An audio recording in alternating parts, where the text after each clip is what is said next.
चलिए आज मैं आपको एक कहानी सुनाता हूँ। कहानी है भक्त और भगवान की। वृंदावन में एक संत हुआ करते थे, नरहरि दास। नरहरि दास जी एक बार वृंदावन से 20 किलोमीटर दूर एक गांव में पहुंचे। वहां पर एक प्यारी सुंदर और दुलारी गोपी बैठी हुई थी और उसे लगा कि लोग जो है नरहरि दास का उस सत्संग को सुनने के लिए दूर दूर से पहुंच रहे हैं, मुझे भी जाना चाहिए। श्री नरहरि दास ने कहा कि देखो, भगवान को पकड़ लो, यानी कि जो सच्चे मन से ओम श्री वासुदेवाय नमः, ओम श्री वासुदेवाय नमः का जो सच्चे मन से प्रार्थना करेगा, उसे निश्चित तौर पर उसे फल उसका प्राप्त होगा। यानी कि संपूर्ण मन से उसके प्रति अगर आप समर्पित हो जाते हैं तो निश्चित तौर पर आपके अंदर में जो लालसा है, जो मनसा है, वह पूर्ण होगा। गोपी, चूंकि जाहिर सी बात है, गांव की छोरी सीधी सादी भोली तो थी ही। उसने सोचा चलो अच्छी बात है। तो वो नदी, चूंकि वह कार्य करती थी, गोपी थी, तो जाहिर सी बात है वो दूध दही बेचा करती थी। तो गांव में थोड़ा सा, चूंकि दूध ज़्यादा होता था, तो ऐसे में गांव में होता क्या है कि आपका वो मूल्य उसका नहीं मिल पाता है, तो शहरों की ओर जाना पड़ता है।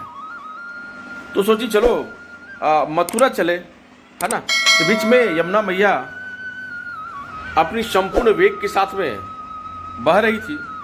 तो भाई यमुना जी को क्रॉस कौन यमुना करे, को कौन भारत करे? की सबसे पवित्र नदियों में तो ये गिना सोच जाता करके है, लेकिन ये देश मन की कांप गया सबसे था। प्रदूषित नदियों तो में होता से क्या था भी कि एक इसके है। लिए जो है इस जहरीले नाव झाग की से साफ पता सवारी चलता लेनी है पड़ती कि थी इस नदी का और उतना ध्यान नहीं रखा जा रहा उसके है बाद जितना यमुना जी को रखा पार जाना करके चाहिए। मथुरा पहुंचा यमुना करता था।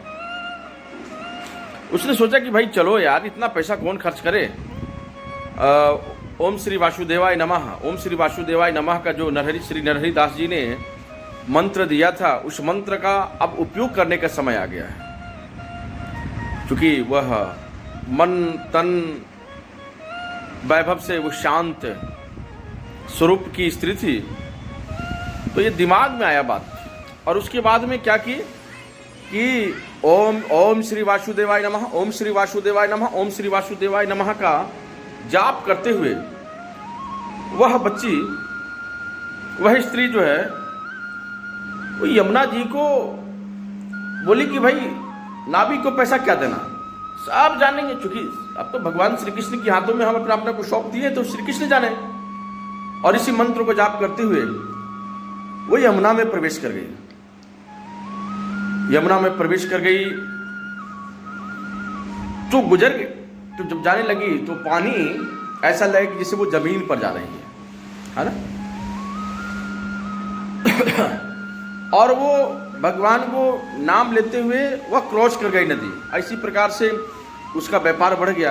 एक दिन उसके मन में ख्याल आया कि वो जो ब्राह्मण जो था, वो ब्राह्मण की वजह से ही मैं आज जो हूँ, उस श्री नरहरि दास जी की वजह से ही आज मैं इस तरह का कार्य ले रही हूँ आसानी से, और वो पैसा भी बच जा रहा है। नाभि को जो हम लोग देते थे, तो क्यों ना आज उसको भोजन कराया जाए बुला करके उस ब्राह्मण को। वो ब्राह्मण को बुलाई, बोली भगवान आप हमारे यहाँ भोजन पे चलिए। उन्होंने कहा ठीक है बेटी, चलो मैं चलता हूँ। उसके बाद वह जब लेकर के आई तो बीच में यमुना जी अपनी पूरी वेग के साथ में थी। चले यमुना जी को पार करना है। तो वो बोली बेटी ये संभव कैसे है, चलिए ना, नाव, चूंकि नाव पर चढ़ने लगे, मना कर दिया कि नाव को पैसा क्यों देना है, हम लोग ऐसे ही पैदल पार कर जाएंगे इस नदी को। मन में वो डर गए श्री नरहरि दास जी, और वो बच्ची गई आराम से जो है पैर डाली और क्रॉस करने लगी। बड़ा वो भयभीत हुए फिर वो दौड़ करके आई, कह रहे भगवान क्या कर रहे हैं आप? बोला चलो ठीक है, लेकिन पहले तुम चलो। उन्होंने कहा ठीक है। जब वो चलने लगी, जैसे ही नदी में पैर डाली, वो एंट्री कर ली नदी में। पीछे से श्री नरहरि दास जी छप सुन पैर डाले, डूब गए।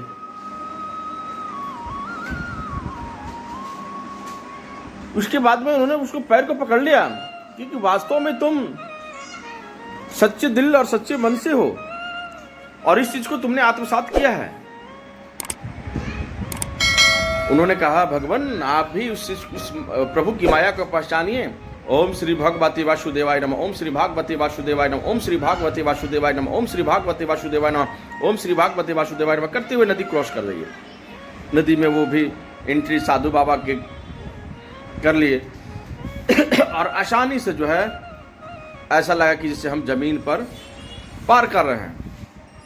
तो वास्तविकता यही होता है कि निश्चित तौर पर अगर आप सच्चे मन से, भाव से प्रभु को अगर आप याद करते हैं, निश्चित तौर पर प्रभु आपको, आपकी मना स्थिति को समझते हैं और आपको समस्त दुखों से दूर करके आपको अपने बाहों में लेने के लिए वह तत्पर होते हैं। क्योंकि वह तीनों लोकों का स्वामी है, त्रिगुणातीत है, महाकाल है ना।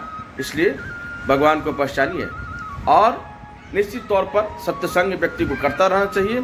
सत्संग कीजिएगा, सत्य की आपकी मन में और तन में उसका एक जो सकारात्मक ऊर्जा है वह प्रवाह करेगा। बहुत बहुत धन्यवाद। आप देख रहे थे हमारा यूट्यूब चैनल टेलीकॉम गुरु सिकंदर कुमार। अगर यह वीडियो पसंद आए तो हमारे चैनल को लाइक कीजिए, सब्सक्राइब कीजिए और शेयर कीजिए। इसके साथ साथ आप मुझे अगर फेसबुक पेज पर देख रहे हैं तो हमारे पेज को फॉलो करना ना भूलिए, अगर अच्छा लगे तो।